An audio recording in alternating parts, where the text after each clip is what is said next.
watching CASSIUS, IFL TV, MTK Global. Look, let's just show what the British Boxing Board of Control. Yeah. This is what their night's all about. Look, coconut ruffles. Okay. Fruit pastels, Don't say we don't look everything's gone, yeah. And the big bell. What happens to the big bell? Should we ring it? Oh, wait. It was a bit loud, wasn't it? Enzo, pleasure, mate. See you soon. Good night, Enzo. Take care, mate. Yeah, a little bit eventful tonight. Yeah, had a bit of everything, didn't it? Oh, excuse me. Sorry, Ed. Right, mate. All right, Goodall. The white slacks, mate. I'm sorry about that. Yeah, I want to start with Natasha Jonas. It was quite horrible to watch that, wasn't it? Yeah, I mean, I don't get this. Like a lot of people saying, just watching it now, but a lot of people saying, oh, I don't like seeing that with women. Like, it's not because it's women. Game, mate. What yeah, do you no, I expect? know, I mean, yeah, but it's relevant. I mean, whenever you see anyone getting hurt or stopped like that with a head going back, it's not pleasant to see, and it was a shocker. I mean, I don't know what else to say. I mean, obviously plans to go and fight for a world title, just completely torn apart. Plans for her to fight Katie Taylor, just completely torn apart. Credit to Vivian Obernoff, she came in great shape, but Natasha Jonas has to be beating people like Vivian Obernoff if she's going to go and fight for world titles and fight Katie Taylor. And you can't just come into the game and say, oh, I'm a female fighter that's around 135, I'm just going to turn pro because the Katie Taylor fight's out there. I don't think Natasha Jonas did that, but unless you can beat that level, you can't even talk about those fights. So whether it was an off night, whether she wasn't good enough, who knows? But the fact is, it was a devastating loss, and she now has to ask herself, is this what I want to do? And she'll only know that when she wakes up tomorrow morning and has a little bit of time to reflect. And sometimes you may say, you know what? I gave it a go and I wasn't good enough. Or you look at yourself in the mirror and you say, this isn't, this isn't the end for me. I don't want to go out like this. And then you come back, you get your nut down, you train harder, you work harder than ever before, you work smarter, and you go again, and we'll make the rematch. Yeah, I was going to ask that. The rematch is a good fight. Yeah. Look, Obernoff is the kind of girl, she's like the level below world level, like elite world level. She had a decent fight with Kate Taylor, she lost. She had a decent fight with Chantel Cameron, she lost. She came in shape tonight, but she bulldozed Natasha Jonas. I mean, I've not seen a stoppage like that in women's boxing. Generally it doesn't end like that. I mean, it was quite brutal. So, and Natasha panicked, she started trading, she didn't hold enough. I mean, it's 2-minute rounds. You've got to be able to see these rounds out, and she couldn't do it. And, again, everybody's different. Like I said, you wake up some mornings and you go, I don't want to do it anymore. You wake up some mornings and you say, I want it more than ever. And only the morning will tell us. A win for your new boy making his UK debut, Anthony Sims Jr. Yeah, he's a boy, isn't he? Yeah, he's got a bit about him. I mean, he said to me tonight, man, I love it in the UK. These shows are crazy. I'm like, mate, we've got like 2,000 in here. So come to our normal shows. He's like, well, really? Is it bigger than this? I was going, yeah, a lot bigger than this. I think you're going to have to watch his mouth as well. I know, yeah. Yeah, a couple of things. But I think he's going to be opinionated. I think I don't think he's going to be everyone's cup of tea, but he's got swag. He can clearly fight. We know that, and you're not going to see that as much in this kind of level. But he can punch. I'd like to see if he could make 168. I mean, he'd be a beast down there. But he really needs one more fight, and then he's ready for the But like you said, you're not getting someone who's had no fights or one fight. He's had like 14 you know what you're fights, getting. You're getting a guy who. But a lot of these fighters, and Natasha Jonas, you saw that tonight. You never really know how good they are until the heat is on. So and you're not going to see that from Sims for another. But you're going to see that with Sims in 3 months' time. Not 3 years' time, You see a little bit of that from CORDINA tonight. He had the heat on him a little bit, past that first test. But you're never really going to know until you step up the levels and go into the deep end. It's like anything. It's like a kid, can they swim yet? Well, the best way is to sling them in the deep end and find out. Not my advice to all parents, but that's just my specific style. Yeah. That's what, and these guys are moving quick. CORDINA, 8 fights now? He's gone 12 rounds, really good 12 rounds under the belt. He's still got a lot to prove, he knows that. But I'm excited for all of this new crop coming through because in the new season, you're going to find out if WHYTE, CORDINA, Fowler, Kelly, you know, Ashfaq, all these guys. Ritson's a level above that at the moment. You know, I see the British lightweight scene. You got the world level guys. You got Luke Campbell. Vacate? Who? Possibly, depends what we're going to do in October. So you've got Crolla, Campbell, Burns, and I put Ritson in there now. He's still got stuff to prove at that level, but you know and then you got Cordina, who's you got Cardle, you got the the domestic. Yeah, I mean Cardle come back with a win that's a tonight. fight. Cordina Cardle is the next one. I think. Yeah. I mean Could that be for the British? Could be if Lewis vacates. I mean, we'll see. Talk about a European title in Newcastle in October. That'd be nice. So, and I think if he gets the European title shot, then he should look to vacate. But probably after he wins it rather than beforehand. So, but I'm excited. I'm excited on so many different levels with so many fighters, and everyone's going to get their opportunity. And the ones with the ability, as always in life, the ones with the quality will rise to the top. Sean McGoldrick. Good fight. Really good fight. Dylan McDonough was previously unbeaten, so yeah, it was a good fight. I mean, I think Sean's in the middle of a sort of transition at the moment between trainers. Was with Tony Borg, now he's working with Gavin Rees. Again, Sean McGoldrick, he's 7-0 now. He's had a lot of fights. All these guys with us, they're getting so many opportunities to fight, and he partners up with MTK as well, who are giving him fights outside of our shows. So he's getting so much activity, and we're going to find out. The next 3-6 months, you don't know whether these guys are British level, European level, world level. Now, we believe in all of them, but I'm really excited to find out because history tells you, and numbers and stats tells you, that not all of them are world level. Isn't it exciting finding out?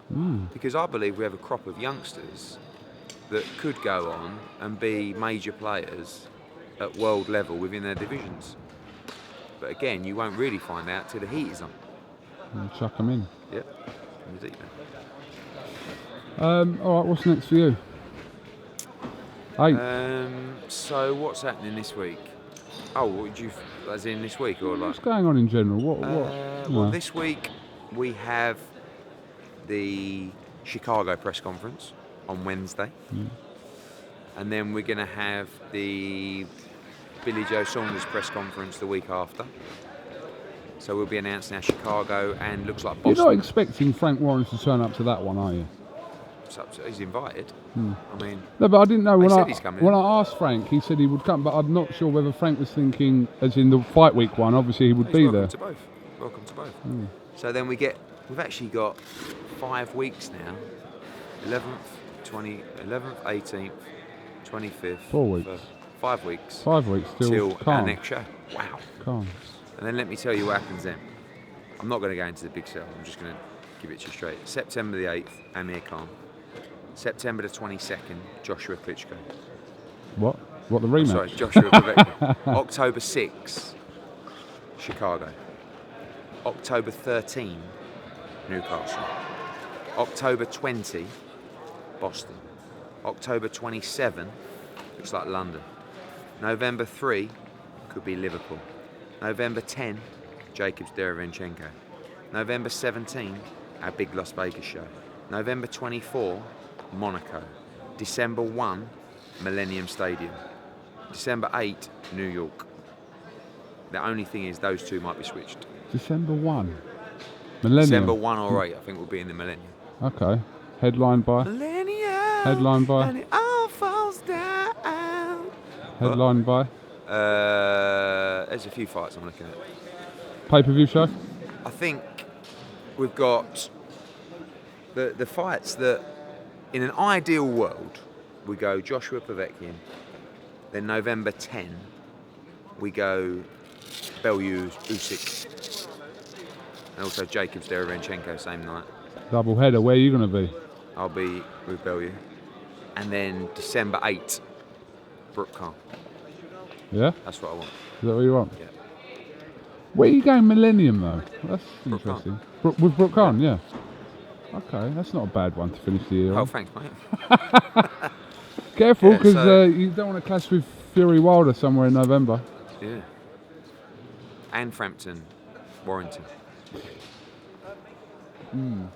A lot of people here are kind of saying that this deal is like done. I I don't know. told you in the interview earlier. And we just did a piece on Sky. They said, it doesn't really matter to you if they fight. I said, oh, it's fucking great if they fight. Imagine how big it makes AJV the winner.